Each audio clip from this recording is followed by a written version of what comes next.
곧 나는 이 꽃에 대해 좀 더 자세히 알게 되었다.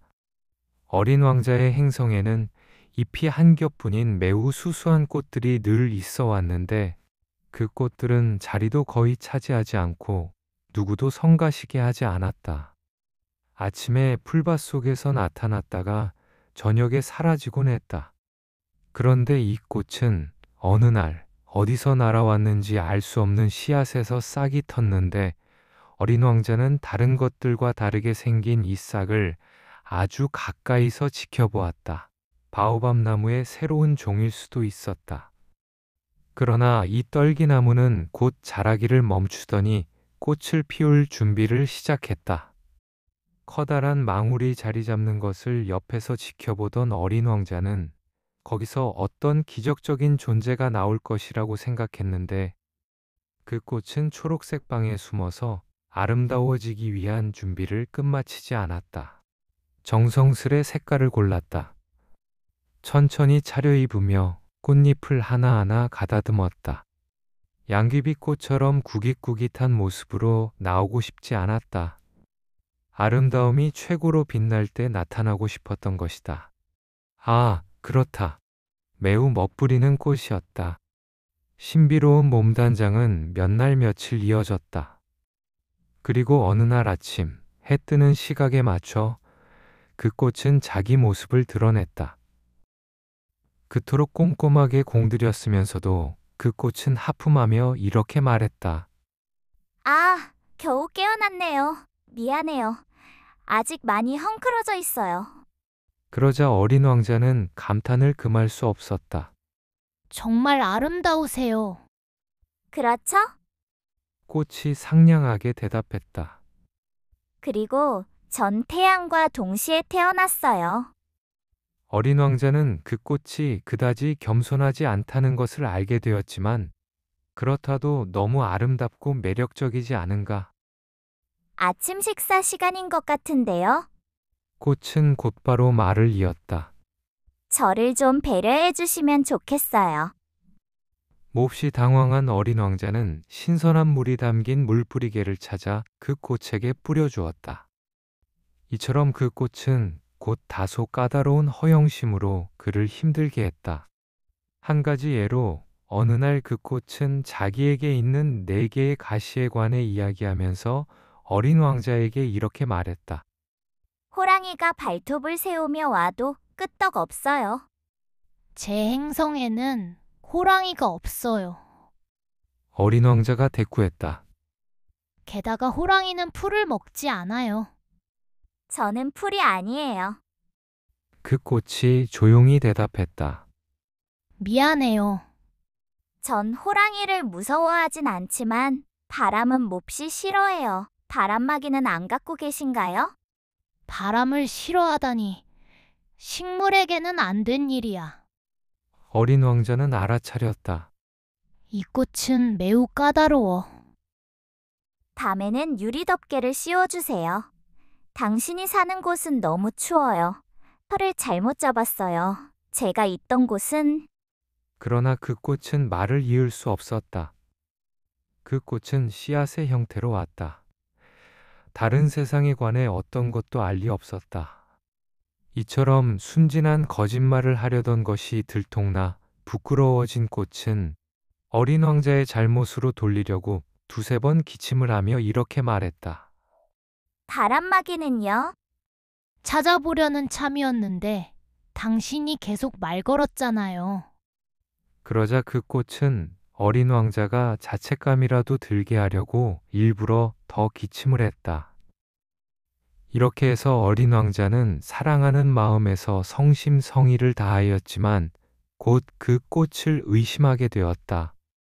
그는 별것 아닌 말들도 진지하게 받아들였고 그래서 매우 불행해졌다. 그 꽃이 하는 말은 듣지 말아야 했어. 어느 날 그가 내게 털어놓았다. 꽃들의 말을 절대 들어서는 안 돼. 그저 바라보고 그 향기를 맡으면 돼. 내 꽃은 나의 행성을 향기롭게 하였지만 나는 그걸 즐길 줄 몰랐어. 날 그렇게도 성가시게 했던 이 발톱 이야기는 그저 내가 공감해주면 되는 것이었어. 그는 또 이렇게 털어놓았다. 나는 그때 아무것도 이해하지 못했어. 말이 아닌 행동을 보고 그 꽃을 판단해야 했어. 그 꽃은 나를 향기롭게 하고 나를 빛나게 했어. 절대 그 꽃으로부터 도망치지 말아야 했어. 가련한 술수 뒤에 숨겨진 그 꽃의 애정을 알아차려야 했던 거야. 꽃들은 이렇게도 모순적이야. 하지만 그 꽃을 사랑하는 법을 알기에는 내가 너무 어렸던 거야.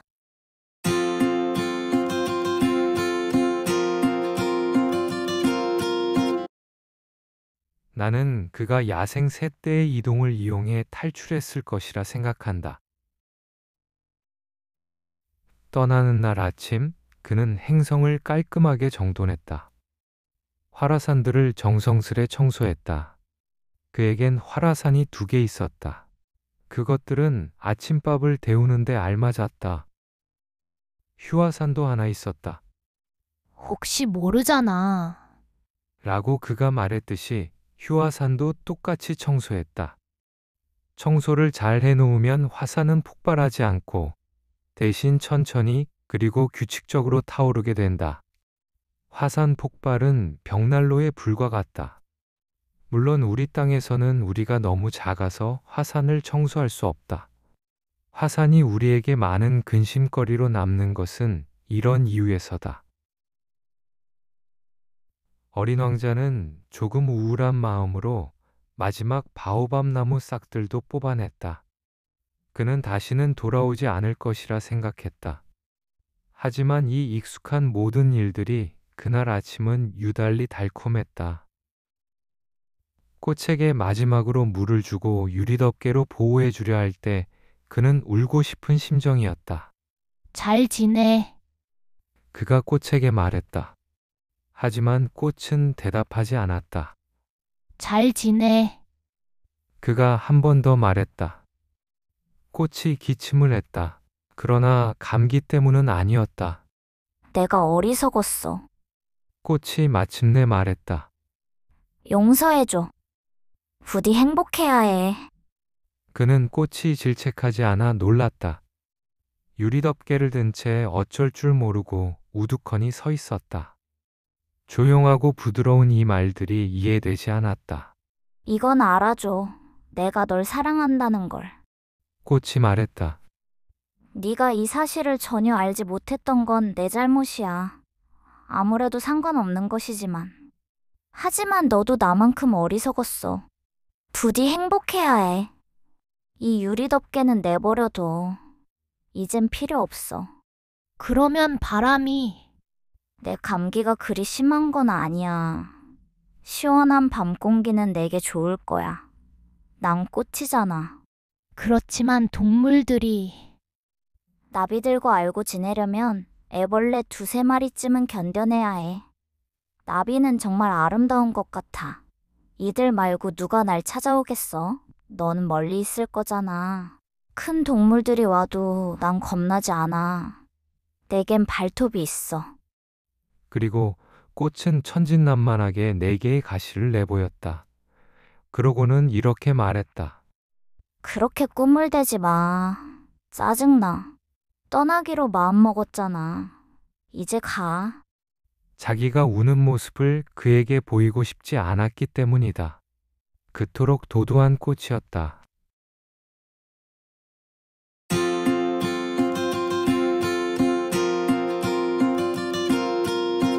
그는 소행성 325, 326, 327, 328, 329, 330이 있는 지역에 있었다. 그래서 그는 이 소행성들부터 찾아가 직업을 찾고 경험도 쌓고자 하였다. 첫 번째 소행성에는 어떤 왕이 살고 있었다. 그 왕은 자줏빛 옷감과 흰 담비 가죽으로 된 옷을 입고 매우 간소하면서도 위험 있는 왕좌에 앉아 있었다. 아, 신하가 왔구나. 어린 왕자를 본 왕이 외쳤다.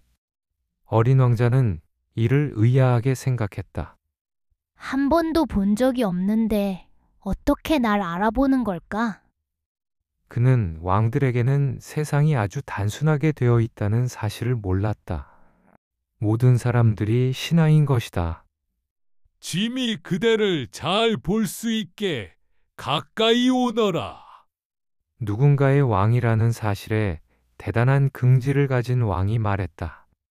어린 왕자는 앉을 곳이 있는지 둘러보았지만 그 행성은 온통 화려한 흰 담비 가죽 망토로 뒤덮여 있었다. 그는 할 수 없이 계속 서 있었고 피곤했기 때문에 하품이 나왔다. 왕 앞에서 하품하는 것은 예의에 어긋난다. 그 군주가 말했다. 일을 그만오라. 어쩔 수 없었어요. 당황한 어린 왕자가 대답했다. 긴 여행을 한 데다가 잠을 못 자서. 그렇다면 왕이 말했다. 네게 하품을 하도록 명하노라. 짐은 몇 년 동안 하품하는 사람을 보지 못했다. 하품은 짐에게 좋은 볼거리야. 자, 다시 하품을 하거라. 명령이다. 그렇게 말씀하시니 겁나요. 또 하지는 못하겠어요.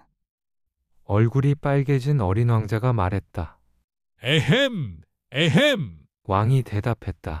그렇다면 짐이 명하노니 때로는 하품하고 때로는. 그는 조금 더듬거리며 말했고 기분이 상한 것 같았다. 왕은 무슨 일이 있어도 자신의 권위가 존중받길 원했기 때문이다. 그는 불순종을 용납하지 않았다. 절대 군주였던 것이다. 하지만 그는 매우 어진 왕이었기 때문에 이치에 맞는 명령들을 내렸다. 만약 그는 평소 이렇게 말하곤 했다. 만약 짐이 어떤 장군에게 바다새로 변하라고 명령했는데 그 장군이 이를 따르지 않았다고 하여 그를 탓할 순 없다. 짐이 잘못한 것이다. 좀 앉아도 될까요? 어린 왕자가 조심스레 물었다. 앉을 것을 명한다. 왕은 이렇게 대답하며 흰 담비 가죽 망토에 늘어진 자락을 근엄하게 끌어당겼다. 그러자 어린 왕자는 깜짝 놀랐다. 행성이 너무 작았던 것이다. 도대체 왕은 무엇을 다스릴 수 있다는 것일까? 폐하, 그가 말했다. 폐하께 질문드려 죄송합니다만. 질문을 허락한다. 왕이 서둘러 말했다. 폐하는 무엇을 다스리시나요? 모든 것이지. 왕은 매우 단순하게 대답했다. 모든 것을요? 왕은 신중한 몸짓으로 자신의 행성과 다른 행성들, 그리고 별들을 가리켰다. 저것들 전부 다요? 어린 왕자가 말했다. 저것들 전부 다. 왕이 대답했다. 그는 절대 군주일 뿐만 아니라 온 우주를 다스리는 군주였던 것이다. 그럼 저 별들이 폐하에게 복종하나요? 물론이지. 왕이 대답했다. 별들도 즉시 복종한단다. 짐은 불복종은 용납할 수 없느니라. 그러한 권력은 어린 왕자를 감탄케 했다. 만약 그에게 그런 권력이 있었다면 하루에 44번이 아니라 72번, 더 나아가 100번, 200번까지 의자를 전혀 끌어당길 필요도 없이 석양을 볼 수 있었을 것이다. 그는 버려두고 온 자신의 작은 행성이 생각나 조금 슬퍼졌고, 그래서 용기를 내어 왕에게 한 가지 부탁을 해보았다. 석양을 보고 싶어요. 부탁이에요. 해가 지도록 명령해 주세요. 만약에 짐이 어떤 장군더러 나비처럼 이 꽃에서 저 꽃으로 날아다니라고 하거나 비극 한 편을 쓰라고 하거나 아니면 바다새로 변하라고 명령했는데 그 장군이 이 명령에 따르지 않았다면 장군과 짐 중 누구 잘못이라고 생각하는가? 폐하 잘못이지요. 어린 왕자가 단호히 말했다. 바로 그거야. 누군가에게 요구할 때는 그 사람이 해줄 수 있는 것이어야 해. 왕이 계속 말했다. 권위가 서려면 사리에 맞아야 하지. 만약 내가 네 백성들에게 바다에 몸을 던지라고 명령한다면 혁명이 일어날 것이야. 짐에게 명령에 복종하라고 요구할 권리가 있는 것은 그 명령이 합리적이기 때문이다. 그래서 제 석양은요? 한 번 한 질문은 절대 잊어버리지 않는 어린 왕자가 상기시켰다. 내 석양은 보게 될 것이다. 짐이 명령하겠다. 다만 짐의 통치 방식에 따라 짐은 정해진 조건이 충족될 때까지 기다릴 것이다. 그게 언제 충족되나요? 어린 왕자가 물었다. 에헴, 에헴. 왕은 먼저 커다란 달력을 참조한 다음 대답했다. 에헴, 그것은 대략 그것은 대략 오늘 저녁 7시 40분이 될 것이다. 그대는 짐의 명령이 얼마나 잘 복종되는지 보게 될 것이야. 어린 왕자는 하품을 했다. 석양을 보지 못한 것이 아쉬웠다. 그리고 벌써 좀 지루해졌다. 전 여기서 더 할 일이 없네요. 그가 말했다. 이만 가볼게요. 떠나지 말거라. 신하가 있었던 곳에 커다란 긍지를 가졌던 왕이 대답했다. 떠나지 말거라. 그대를 대신으로 삼겠노라. 어떤 대신인가요? 법무 대신. 그렇지만 심판할 사람도 없는걸요. 혹시 모르지. 왕이 말했다. 짐은 아직 짐의 왕국을 다 둘러보지 못했다. 짐은 나이가 너무 들었는데 여기엔 마차 한 대 둘 공간이 없고 걷는 것도 힘들기 때문이다. 오, 하지만 전 이미 봤는걸요. 행성 반대편을 한 번 더 보기 위해 몸을 기울여 본 어린 왕자가 말했다. 저기에도 아무도 없어요. 그럼 내 자신을 심판하거라. 왕이 대답했다. 그것이 가장 어려운 일이다. 다른 사람을 심판하는 것보다 자기 자신을 심판하는 것이 훨씬 더 어렵다. 내 자신을 잘 심판할 수 있다면 네가 진정으로 현명한 사람이라 할 수 있다. 제가 어린 왕자가 말했다. 저 스스로를 심판하는 것은 어디서든 가능해요. 제가 여기에 머물 이유는 없는 것 같아요. 에헴. 왕이 말했다. 짐의 행성 어딘가에 늙은 쥐가 살고 있다. 밤에 그 소리가 들린다. 너는 그 늙은 쥐를 심판할 수 있다. 때때로 그 쥐에게 사형을 선고할 수 있다. 그렇기 때문에 그 쥐의 목숨은 네 심판에 달려있지. 하지만 매번 그 쥐를 사면하여 아껴 쓰도록 하라. 그 쥐는 하나밖에 없느니라. 어린 왕자가 대답했다. 저는 사형 선고를 하고 싶지 않아요. 그리고 전 이제 가는 게 좋겠어요. 안 된다. 왕이 말했다. 그러나 떠날 채비를 마친 어린 왕자는 나이 많은 군주를 마음 아프게 하고 싶지 않았다. 국왕폐하께서 어김없이 복종되길 바라신다면 제게 이치에 맞는 명령을 내리시면 됩니다. 예컨대 1분 안에 떠나라고 명하시면 됩니다. 제 생각엔 그 조건이 충족된 것 같습니다. 왕이 아무 대답을 하지 않자 어린 왕자는 머뭇거리다가 한숨 지으며 출발했다. 그대를 짐의 사절로 삼노라. 왕은 서둘러 외쳤다. 그는 권위를 지킨 듯 당당한 모습이었다. 어른들은 정말 이상해. 어린 왕자는 여행하면서 이렇게 혼잣말했다.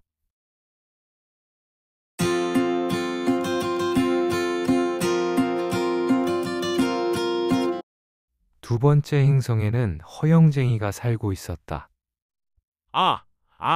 날 우러러보는 사람이 왔구나. 허영쟁이가 멀리서 어린 왕자를 보고 외쳤다. 허영쟁이들에게는 다른 사람들이 모두 그를 우러러보는 사람들인 것이다. 안녕하세요. 어린 왕자가 말했다. 묘하게 생긴 모자를 쓰고 계시네요. 인사하기 위해서야. 허영쟁이가 대답했다. 사람들이 내게 환호할 때 인사하기 위해서지. 하지만 안타깝게도 아무도 이곳을 지나다니지 않아. 아, 그래요? 어린 왕자는 무슨 뜻인지 이해하지 못했다. 그래서 허영쟁이는 이렇게 권했다. 네 한 손바닥을 다른 손바닥으로 쳐봐. 어린 왕자는 한 손바닥을 다른 손바닥으로 쳐보았다. 허영쟁이는 모자를 들어올리며 겸손하게 인사했다. 왕을 방문할 때보다 더 재미있네. 어린 왕자가 혼잣말했다. 그리고 다시 한 손바닥을 다른 손바닥으로 쳤다. 허영쟁이는 다시 모자를 들어올리며 인사했다. 5분 동안 계속하고 나니 어린 왕자는 이 단조로운 놀이에 실증이 났다. 그럼 모자가 떨어지게 하려면 어떻게 해야 해? 어린 왕자가 물었다. 하지만 허영쟁이는 그 말에 귀 기울이지 않았다. 허영쟁이들은 칭찬하는 말밖에 들리지 않는다.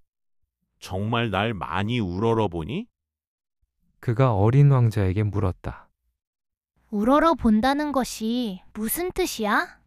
우러러본다는 것은 내가 이 행성에서 가장 멋지고 가장 옷을 잘 차려입고 가장 부유하고 가장 똑똑하다는 것을 인정하는 걸 뜻해.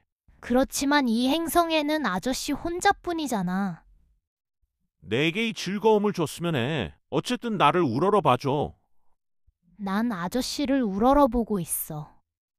어린 왕자가 어깨를 살짝 으쓱하며 말했다. 그런데 왜 그렇게 그걸 신경 쓰는 거야? 그리고 어린 왕자는 떠났다. 어른들은 정말이지 너무 엉뚱해. 그는 여행하면서 이렇게 혼잣말했다.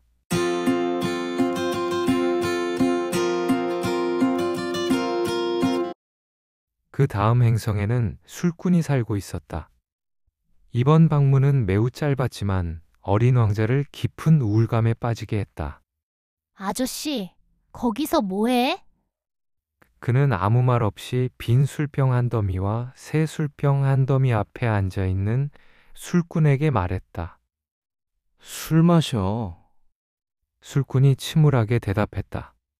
술은 왜 마셔? 어린 왕자가 물었다. 잊으려고. 술꾼이 대답했다. 뭘 잊으려고?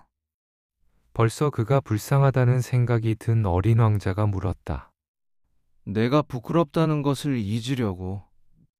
술꾼은 고개를 숙이며 고백했다. 뭐가 부끄러운데? 그를 구해주고 싶은 어린 왕자가 물었다. 술 마시는 것이 부끄럽지. 술꾼은 말을 마치고 입을 닫아버렸다. 어리둥절해진 어린 왕자는 행성을 떠났다. 어른들은 정말이지. 너무너무 엉뚱해. 그는 여행하면서 이렇게 혼잣말했다.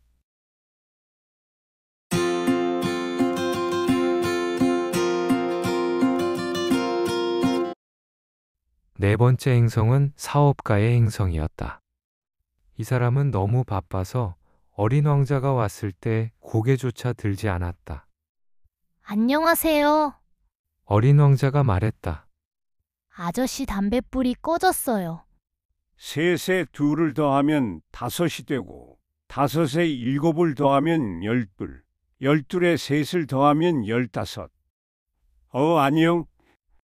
열다섯에 일곱을 더하면 스물둘, 스물둘에 여섯을 더하면 스물여덟. 담뱃불 붙일 시간이 없어. 스물여섯에 다섯을 더하면 서른하나. 휴, 그러면 모두 5억 162만 2731억은. 뭐가 5억 개예요? 엥? 아직 거기 있었어? 5억 100만 개. 잊어버렸네. 나는 할 일이 아주 많아. 난 진지한 사람이야. 시시한 이야기 따위엔 관심 없어. 둘에 다섯을 더하면 일곱이고. 뭐가 5억 개예요? 살면서 한 번 한 질문은 한 번도 포기한 적 없는 어린 왕자가 다시 물었다. 사업가가 고개를 들었다. 내가 이 행성에서 54년 동안 살아오면서 단 3번 방해를 받았어. 첫 번째는 22년 전인데 알 수 없는 곳에서 떨어진 풍뎅이 때문이었어. 그것이 끔찍한 소음을 내는 바람에 어느 계산에서 4번이나 틀렸어. 두 번째는 11년 전인데 류머티즘 발작 때문이었어. 내가 운동 부족이거든. 난 한가로이 거닐 시간이 없어. 난 진지한 사람이니까. 세 번째는 바로 지금이야. 내가 몇이라고 했더라. 5억 100. 뭐가 수억 개예요? 사업가는 조용히 일하기는 글렀다는 것을 깨달았다. 수억 개 정도 되는 자그마한 것들인데 가끔씩 하늘에서 보는 거야. 파리? 아니, 작지만 빛나는 거야. 꿀벌? 아니야. 작고 금빛이 나는 건데 게으른 사람들을 몽상에 잠기게 하지. 하지만 난 진지한 사람이야. 몽상할 시간이 없어. 아, 별? 그렇지, 별이야. 그런데 5억 개의 별들로 뭘 해? 5억 162만 2731이야. 난 진지한 사람이야. 정확해야 돼. 그럼 이 별들로 뭘 해? 이걸로 뭘 하냐고. 응, 아무것도. 그저 내가 소유하는 거지. 아저씨가 별들을 소유한다고? 그렇지. 하지만 내가 어떤 왕을 만났는데 그 왕은 왕들은 소유하지 않아. 통치하는 거지. 아주 다른 거야. 그런데 별들을 소유하면 아저씨에게 뭐가 좋아? 내가 부자가 되지. 부자가 되면 뭐가 좋은데? 누군가가 다른 별들을 발견하면 그 별들을 살 수 있지. 이 아저씨도 그 주정뱅이와 좀 비슷한 논리네. 어린 왕자는 생각했다. 그렇지만 그는 계속 질문했다. 어떻게 별들을 소유할 수 있어? 별들은 누구 건데? 사업가가 퉁명스럽게 되물었다. 모르겠어. 어느 누구의 것도 아니겠지. 그렇다면 그 별들은 내 거야. 내가 제일 먼저 생각해냈으니까. 그걸로 충분해. 물론이지. 어느 누구에게 속하지 않는 다이아몬드를 네가 발견하면 그건 네 것이 돼. 어느 누구에게도 속하지 않는 섬을 발견하면 그것도 네 것이 되고, 네가 처음으로 생각해낸 아이디어가 있다면 특허를 받도록 해. 그 아이디어는 네 것이 되는 거야. 그리고 나는 별들을 소유해. 나보다 먼저 그걸 소유하겠다고 생각한 사람이 아무도 없기 때문이지. 그건 사실이야. 어린 왕자가 말했다. 그런데 아저씨는 그 별들로 뭘 해? 관리하는 거지. 별들이 몇 개인지 세고 또 세는 거야. 사업가가 말했다. 어려운 일이야. 하지만 나는 진지한 사람이거든. 어린 왕자는 여전히 이해할 수 없었다. 만약에 내가 스카프 한 장을 소유한다면 나는 그걸 내 목에 두르고 가져갈 수 있어. 만약에 내가 꽃 한 송이를 소유한다면 나는 내 꽃을 따서 가져갈 수 있어. 하지만 아저씨는 별들을 따오지 못하잖아. 따오지는 못하지만 은행에 맡길 수 있어. 무슨 뜻이야? 작은 종이에 내 별이 몇 개인지 적어둔다는 뜻이야. 그리고 그 종이를 서랍에 넣고 잠그는 거지. 그게 다야? 그걸로 충분해. 재미있어. 어린 왕자는 생각했다. 꽤 시적이기도 하고. 하지만 그게 그렇게 진지한 건 아니야. 어린 왕자는 진지한 것의 의미에 관해 어른들과 매우 다른 생각을 갖고 있었다. 그는 이어 말했다. 나는 꽃 한 송이를 소유하고 있는데 그 꽃에게 매일 물을 줘. 나는 화산도 3개 소유하고 있는데 매주 그것을 청소해줘. 사실은 활동을 멈춘 화산도 마찬가지로 청소해주고 있어. 혹시 모르니까. 내가 이들을 소유한다는 것은 내 화산들에게 도움이 되고 또 내 꽃에게 도움이 된다는 거야. 하지만 아저씨는 그 별들에게 도움이 되지 않잖아. 사업가는 입을 벌렸지만 마땅히 할 말을 찾지 못했고 어린 왕자는 행성을 떠났다. 어른들은 정말이지 무지무지 특이해.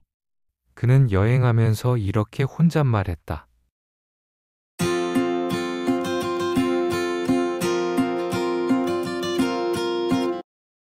다섯 번째 행성은 매우 흥미로웠다. 행성들 중에서 가장 작았다.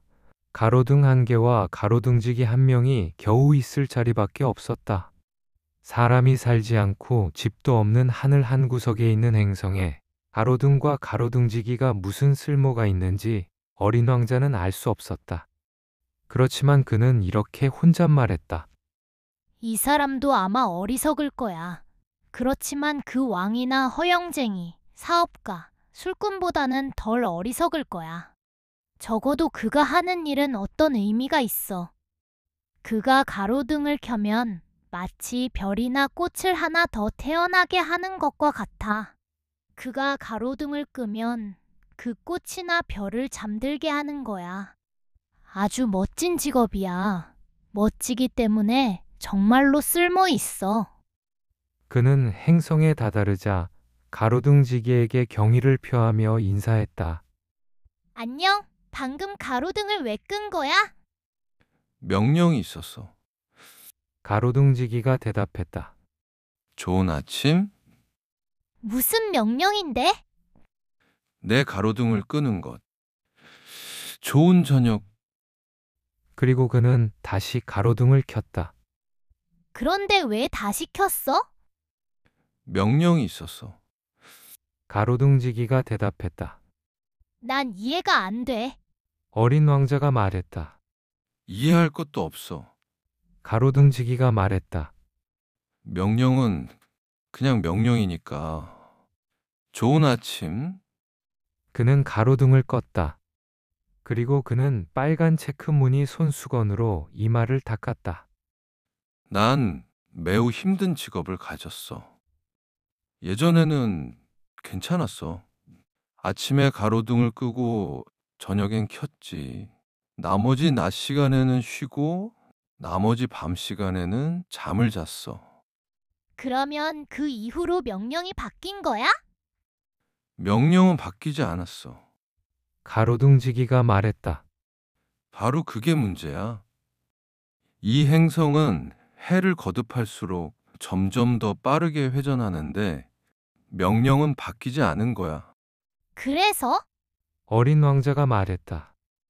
그래서 지금은 행성이 1분에 한 번 회전하기 때문에 나는 잠시도 쉴 수 없어. 1분에 한 번씩 켰다 껐다 하는 거야. 그거 참 재미있네. 아저씨 행성에서는 하루가 1분이라니. 전혀 재밌지 않아. 가로등지기가 말했다. 이렇게 이야기하는 동안 벌써 한 달이 지났어. 한 달? 그래, 30분이니까 30일. 좋은 저녁. 그리고 그는 가로등을 다시 켰다. 어린 왕자는 그를 바라보았고 주어진 명령을 이처럼 충실히 이행하는 가로등지기가 좋아졌다. 예전에 의자를 끌어당기며 일부러 보곤 했던 석양도 생각났다. 그는 친구를 돕고 싶어 이렇게 말했다. 있잖아. 난 아저씨가 원할 때 쉴 수 있는 방법을 알아. 내가 늘 원하는 것이지. 가로등지기가 말했다. 사람은 성실하면서 동시에 게으를 수 있는 법이다. 어린 왕자는 계속 말했다. 아저씨 행성은 매우 작아서 세 걸음만으로 한 바퀴 돌 수 있어. 천천히 걷기만 해도 햇살 아래서 계속 쉴 수 있는 거야. 쉬고 싶을 때는 걷도록 해. 그러면 아저씨가 원하는 만큼 낮이 계속될 거야. 그건 내겐 별로 도움이 안 돼. 가로등지기가 말했다. 내가 살면서 가장 좋아하는 것은 잠자는 거야. 아쉽네. 어린 왕자가 말했다. 아쉬워. 가로등지기가 말했다. 좋은 아침? 그리고 그는 가로등을 껐다. 저 사람은 어린 왕자는 더 먼 곳으로 여행을 계속하며 생각했다. 저 사람은 다른 모든 사람들, 왕이나 허영쟁이, 술꾼, 사업가로부터 비웃음을 사겠지. 그렇지만 내가 보기에 어리석지 않은 사람은 저 사람뿐이야. 그건 아마도 저 사람은 자신이 아닌 다른 것에 신경을 쓰기 때문이야. 그는 아쉬워 한숨 지으며 이런 생각도 했다. 저 사람이 유일하게 내가 친구로 삼을 수 있는 사람이야. 하지만 저 행성은 너무나 작아. 둘이 있을 공간도 없어.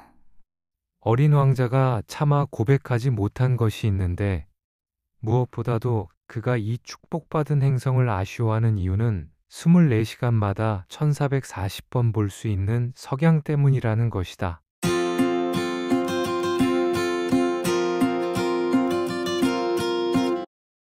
여섯 번째 행성은 10배나 더 큰 행성이었다.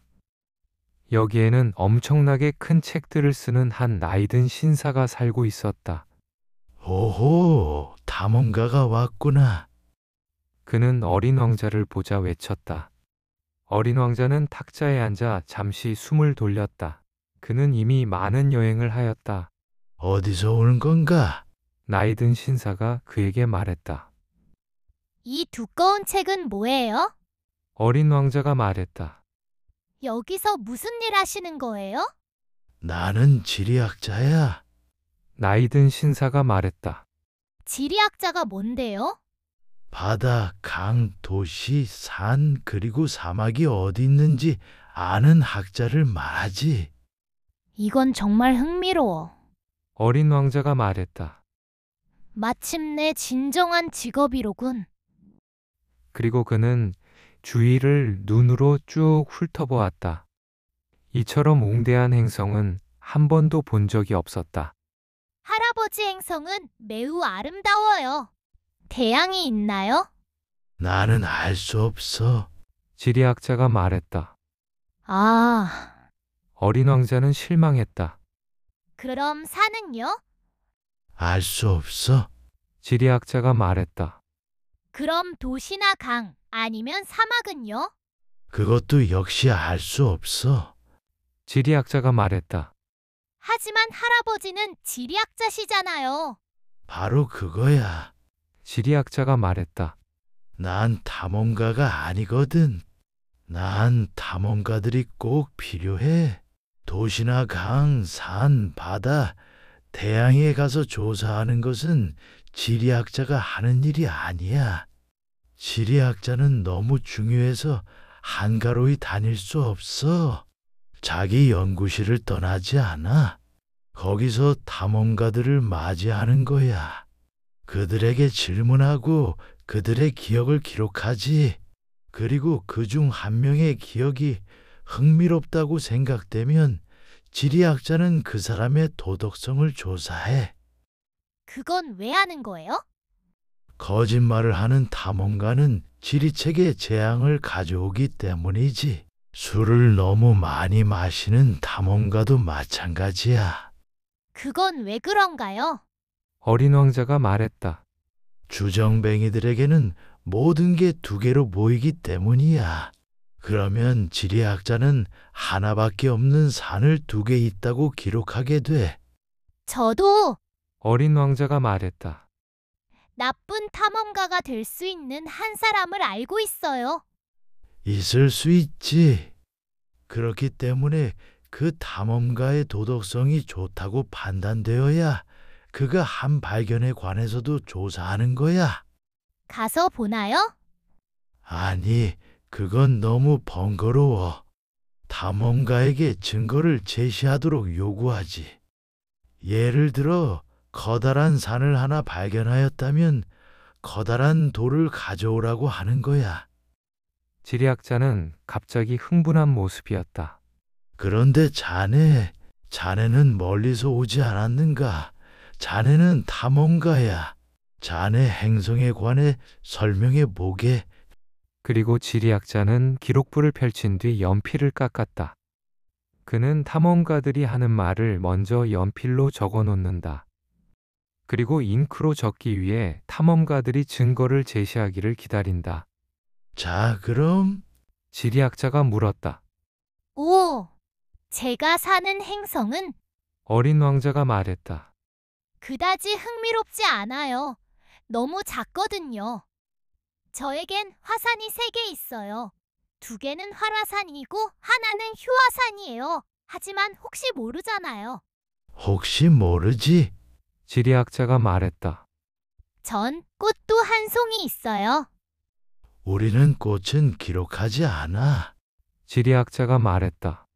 왜요? 가장 예쁜데요? 꽃은 덧없는 존재이기 때문이야. 덧없는 존재라는 게 무슨 뜻이에요? 모든 책 중에서 지리학자가 말했다.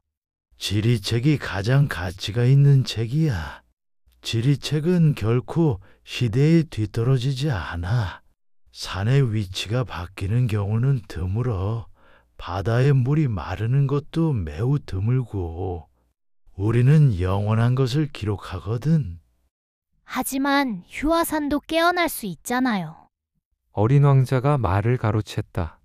덧없는 존재라는 게 무슨 뜻이에요? 화산이 활동을 하든 하지 않든 우리 같은 사람에겐 다를 게 없어. 지리학자가 말했다. 우리에게 중요한 것은 산이라는 점이야. 그건 변하지 않잖아. 그런데 덧없는 존재라는 게 무슨 뜻이에요? 한 번 했던 질문은 결코 포기한 적 없는 어린 왕자가 다시 물었다. 그건 머지않아 사라질 위험에 있는 존재라는 뜻이야. 내 꽃이 머지않아 사라질 위험에 있다고요? 물론이지. 내 꽃은 덧없는 존재이고 어린 왕자는 생각했다. 세상에 맞서 자신을 지키기 위해 오직 4개의 가시만 갖고 있을 뿐이야. 그런데 나는 그 꽃을 내 행성에 홀로 남겨두고 왔어. 그가 처음으로 후회하기 시작했다. 하지만 그는 용기를 내어 이렇게 물었다. 제가 찾아가 볼 만한 곳 좀 알려주시겠어요? 지구라는 행성이야. 지리학자가 대답했다. 평판이 좋은 곳이지. 어린 왕자는 그의 꽃을 생각하며 떠났다.